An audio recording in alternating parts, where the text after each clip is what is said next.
உனக்கு ஃபர்ஸ்ட் நான் டீச் பண்ண லெசன் என்ன? Sex education. ஒரு பொண்ணு எப்படி இருக்கணும்னு சொல்லி கொடுக்காதீங்க. ஒரு பொண்ணை எப்படி நீ பார்க்கணும்னு பசங்களுக்கு சொல்லி கொடுங்க. ஆம்பளை பையன் வளர்த்து விட்டுருவீங்க. இன்னைக்கு நீங்க வந்து அதே அதிகாரத்தை திருப்பி பொண்ணுகிட்ட பண்றீங்க, தங்கச்சிட்ட பண்றீங்க, பொண்டாட்டிட்ட பண்றீங்க. இந்த ஜெனரேஷன் கிட்ஸ் நல்லா தான் இருக்காங்க. நீங்க எதை வச்சு இப்ப இருக்க பசங்க வந்து நல்லா தான் இருக்காங்கன்னு நீங்க சொன்னீங்க. பெற்றவங்களுக்கு மரியாதை கொடுக்குறாங்களா, ஆசிரியர்களுக்கு மரியாதை கொடுக்குறாங்களா, நம்பி வீட்டுக்குள்ள சேர்க்கணும்ல, தங்கச்சி உசார் கொண்டு போயிடுவானுங்க. நம்பி காதலி அனுப்ப முடியாது, காதலி உசார் கொண்டு போயிடுவானுங்க.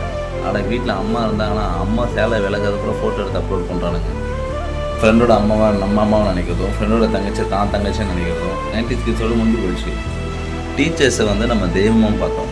ஆனால் இவனுங்க அந்த டீச்சர்ஸே உஷார் பண்ணி கல்யாணம் பண்ணுறாங்க. நம்ம டீச்சர்ஸை பார்த்து பயந்தோம். ஆனால் இவங்கள பார்த்து டீச்சர்ஸ் பயப்படுறாங்க. குடும்ப கஷ்டத்தை புரிஞ்சுக்கிட்டு நம்ம வண்டியில் வேணால் நடந்தே போய்க்கிறோன்னு போயிடுவோம். ஆனால் இவங்க எனக்கு 2 லட்ச ரூபா